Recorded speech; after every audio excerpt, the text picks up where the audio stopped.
All right, I said I was going to start another video and tell you my story.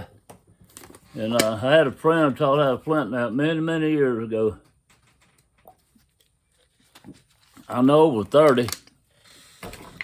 Lived up north of Mississippi. And I'm going to go ahead and knock some off of this one. I decided not to, but I am. Anyway, he's a good mechanic. Lived in a town, and because of drugs in that town, it's a real small town.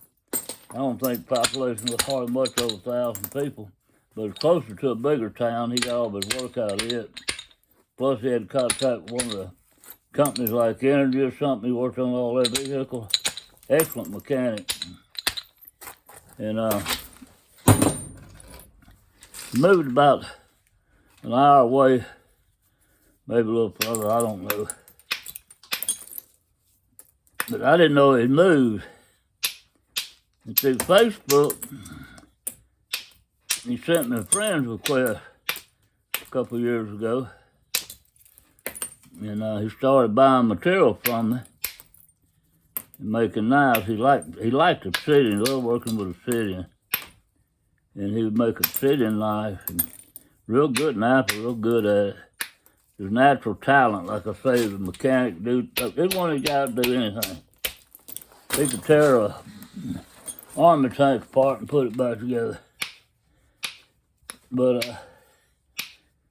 we got to talking, and he was not aware.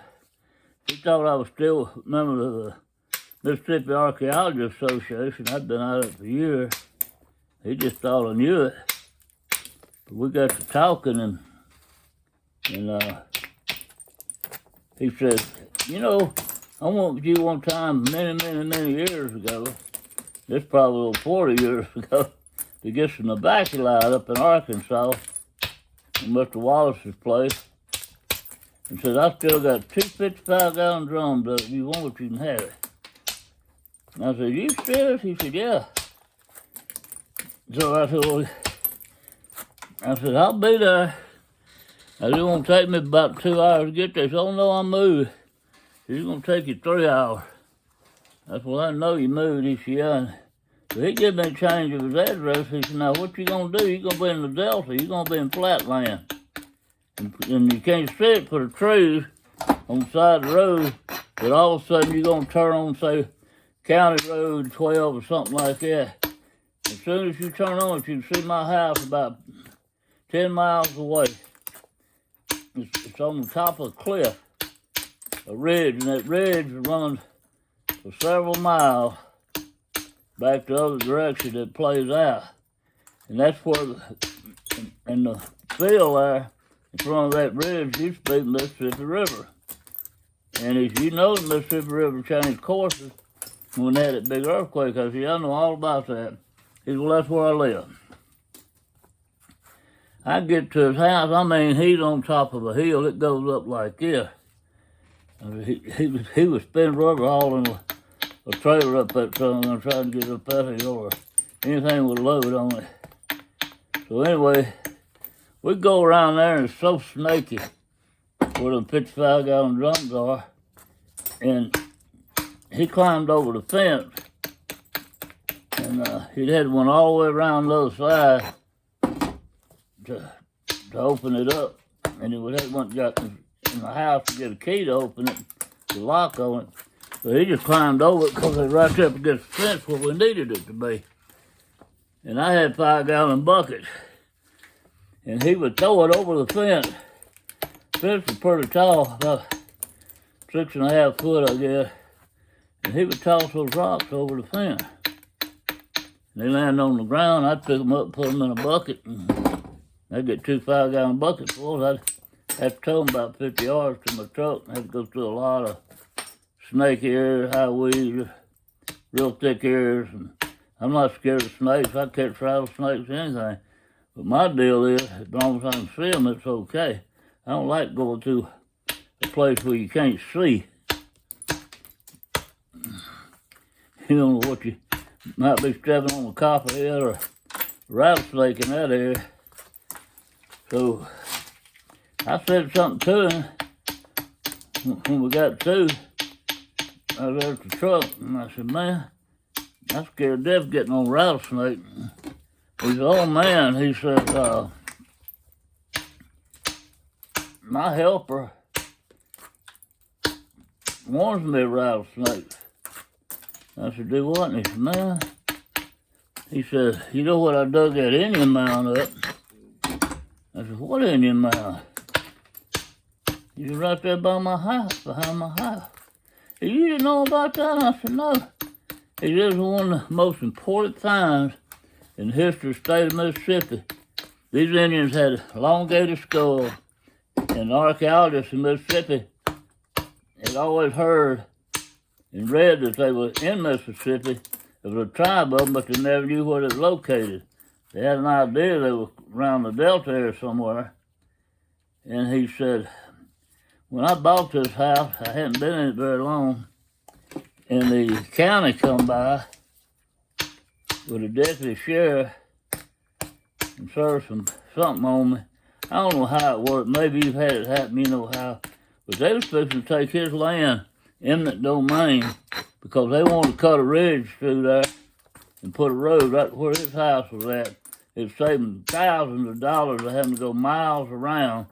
That ridge dropped off about 5 miles on the side of his house to level ground.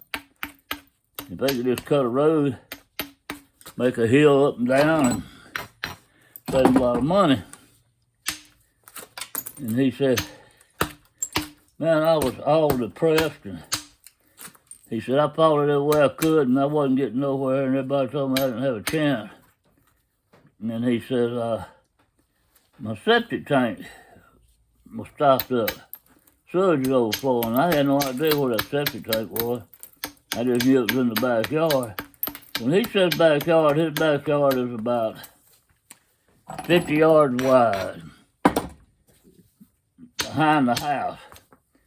It's probably 100 yards wide total because you got the house on and then you got yardage in front of the house. But that ridge was real narrow there. And he said I was probing and I hit my septic tank. Said it was bad weather. I was afraid it was going to start raining. And he says, I hit something. I said, well, that's it. He said, I got to digging. He said, I dug up an Indian buried in a pot. I said, there ain't no way they could bury an Indian in a pot. He said, well, they cut them up, stuff them in there. And said he had a elongated skull. And he said, I was scared to tell anybody anything about it. He said, man, I never seen so many beads in my life. There was more beads in there than anything. He said, no arrowhead.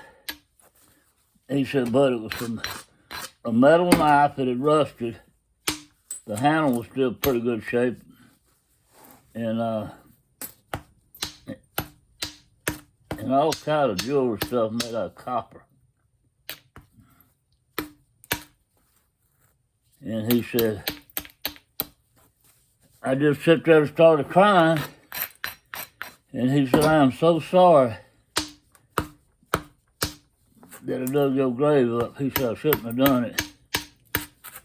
And said, the voice told me and spoke to me and said, you saved my life. And he said, what? He said, you saved me. He said, I was rotting away. And he said, I'll do you a favor. And he never thought nothing about it. And he said, he'll be walking around that thick stuff behind his house. And said, he'll actually grab my arm. And said, rattlesnake. And I looked down and there's a rattlesnake or something. And he said, he watches over me. He said, but here's the deal. I didn't know nothing about how the government works. And I told a friend of mine, he probably looked at it and he said, I put it all back. He said, I didn't take nothing. I covered him back up. And he said, I was scared to death. But he said, I don't think you're supposed to dig in Mississippi. And he said, I told my friend about it. And he was just fascinated about it. And he said, about 2 months go by, and they come and tell me they're gonna have the hearing or the trial. They ask for a trial or something about this eminent domain. I don't know how all that stuff works, but anyway, his friend come by, a pretty good friend come by all the time. He said, well, I'm losing my place next week. His wife, well, they take my place eminent domain. And he said, I've tried to fight it, but my lawyer told me I don't have no chance at all. He said, well, didn't you tell me you had a barrel on it? And he said, yeah, right behind my house. He said, well, they can't take it. Excuse me. He said, you got a barrel on it, they can't take it. He said, what do you mean? He said, well, they just can't. He said, you need to call archaeologists up, State Department of Archaeology, and tell them what's going on. He said, man, I'm scared. He said, ain't gonna do that, you're on your own property.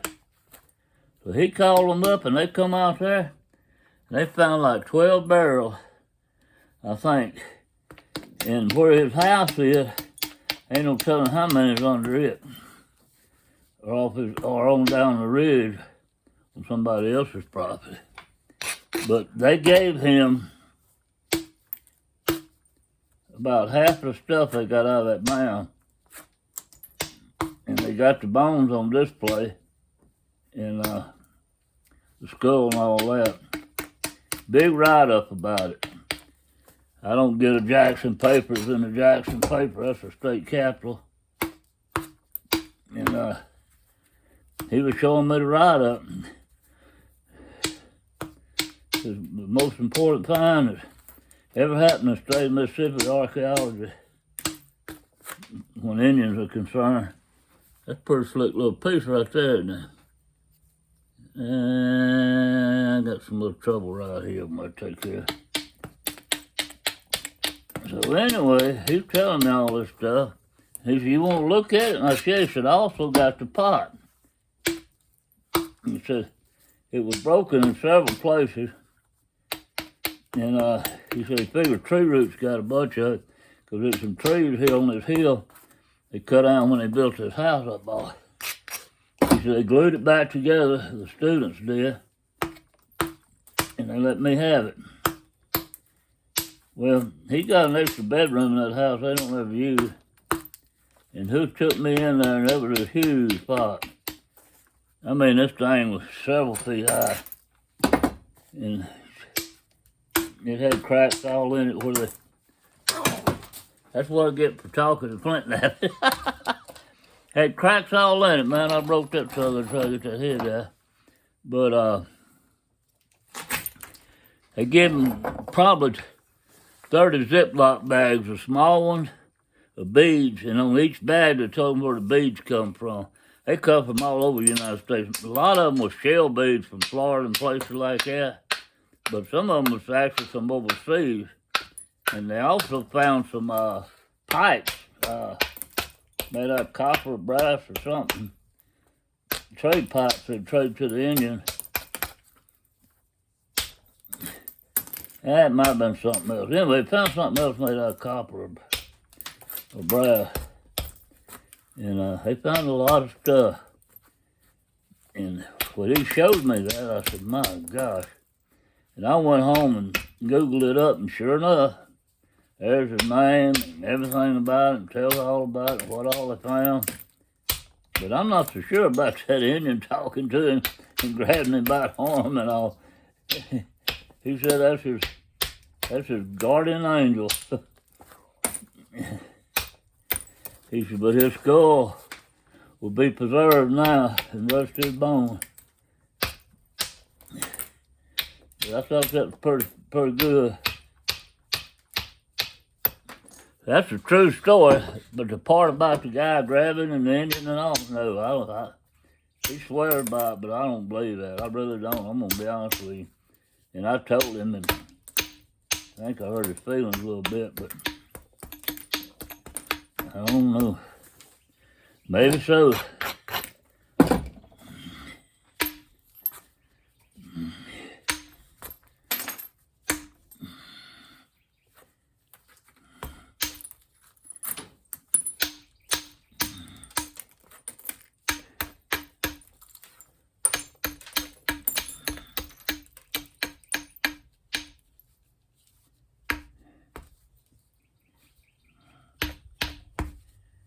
boy, I get to talking and trying to remember how things were in my mind. Said, well, I don't think it was like that. Wasn't that many or wasn't that long ago or something like that. And I'm not paying no mind what I'm doing. I'm just sitting there swinging. I like to hit right in the middle of the point when I'm doing that. Break enough as it is, paying attention. Somebody's been flinting at it for a pretty good while. I think will agree with me on this. And when I'm working on, used to make a lot of Cumberlands and lost lakes. And when I'm working on poets like that for a customer, my wife would come down here and that door's behind me.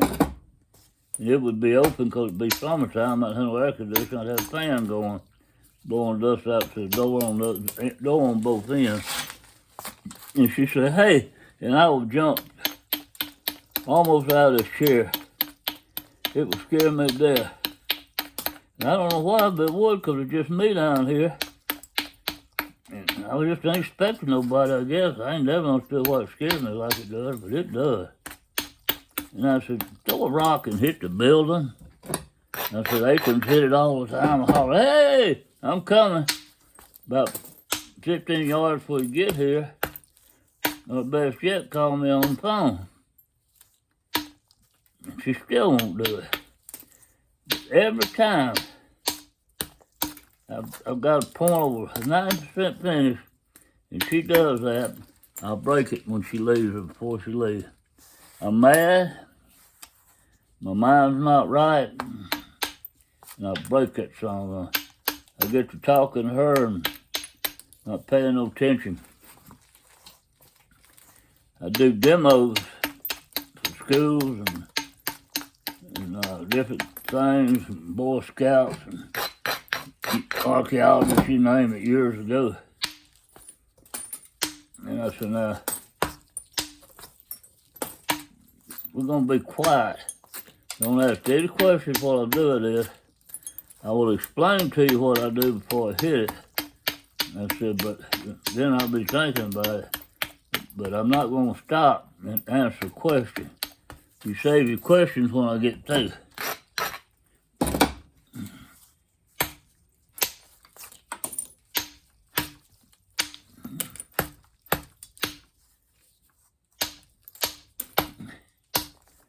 There's a soft spot right there where that color shade was.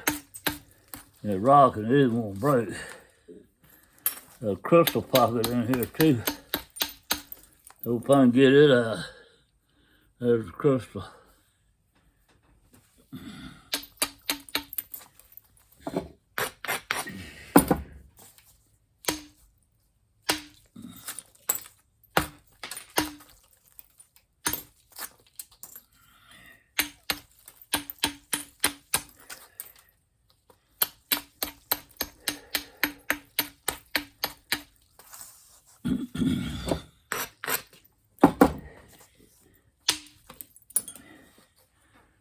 I just started saying I'm going to try to drive that and see if I can go past that crystal pocket. It took half of it out and didn't hinge. It followed the shock wave and didn't hinge or anything. It broke off smooth. That's real good. I'm going to have to stop and get me a little water here for a minute.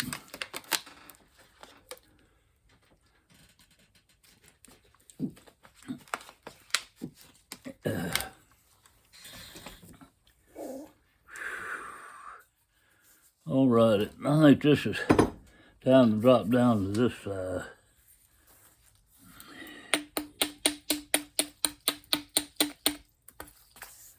This is a kind of a grainy rock too. It's flaking good, but it is grainy.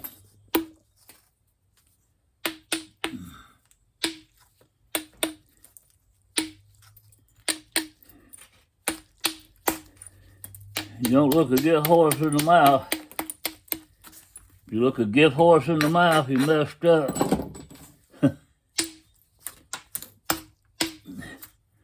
My buddy sent me these rocks free, so I might be complaining. I ain't had no problem with none of them. I told him I just wanted some whole ones. He said, well, he hit them whole for me. And he said, didn't have any big stuff. I said, well, that's fine. I just want to make some preform. Spall it out anyway.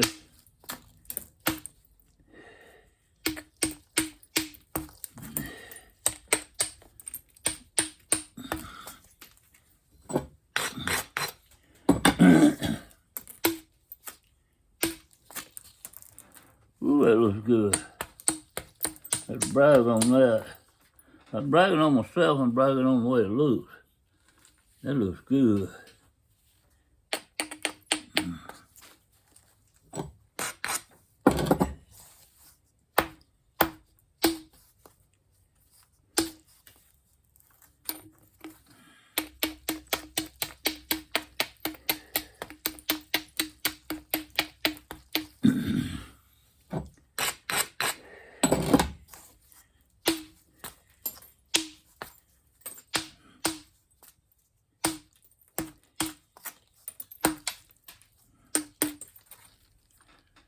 Boy, I put a thinning on that air right in there.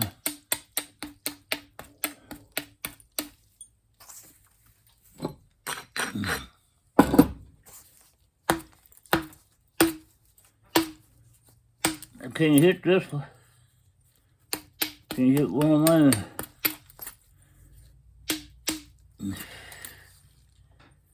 And I hate that. I don't like the way that turned out at all.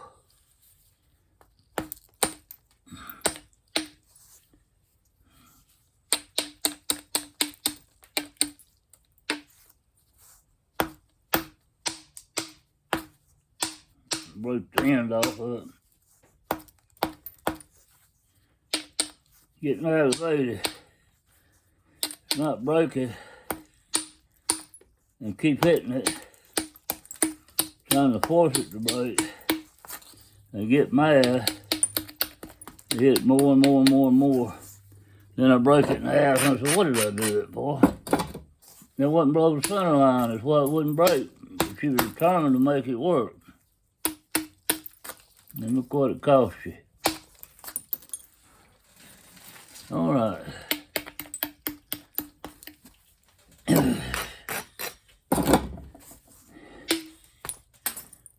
I know that don't happen to y'all. Get aggravated napping. I think I'm the only one. And I talk to myself an awful lot. I'll say, self, you don't need to be doing that.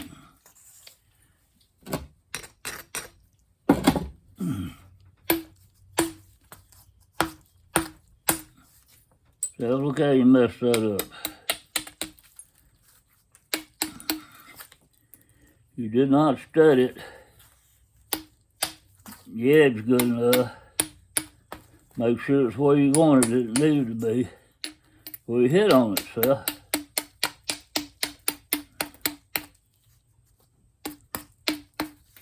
I do know a flint knife, and I'm not going to name his name, talks himself a lot. He's doing videos especially. I haven't been around him when he's not doing them, because I don't live nowhere close to him, but man, that guy asked a question and answered itself. Okay, this is getting real thin and real pretty. This is going to make a pretty pine tree or something like that. I'll probably make a pine tree out of this. And if I do, I'll splice it on this video, or I'll make it a two-part video, and you can see the finished product.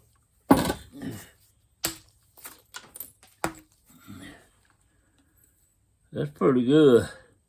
My biggest problem is right here where I messed up a while ago. I'm gonna try one more time. See if I can get it out of here.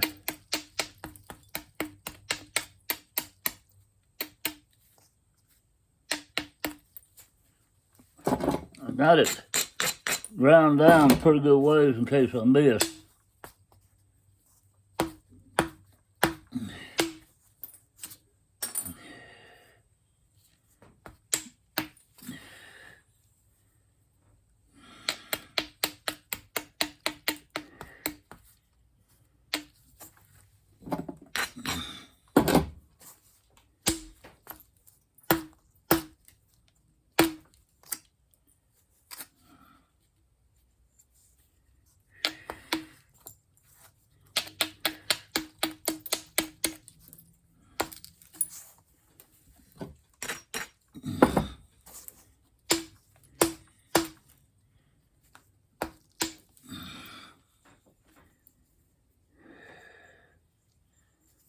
You know, I never did get that out of there.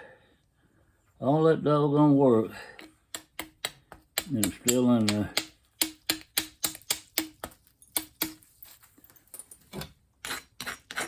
I think I'm need to get smaller bullet.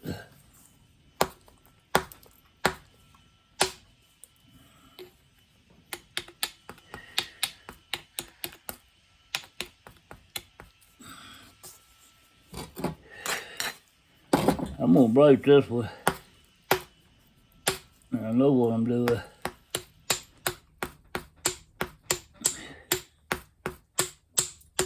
I can't say the talking messed me up on this one.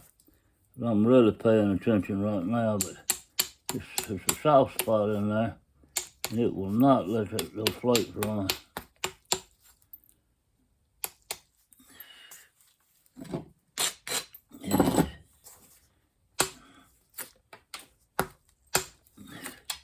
Hallelujah. Look at that. Still in there, but got all of it up here. Now watch this.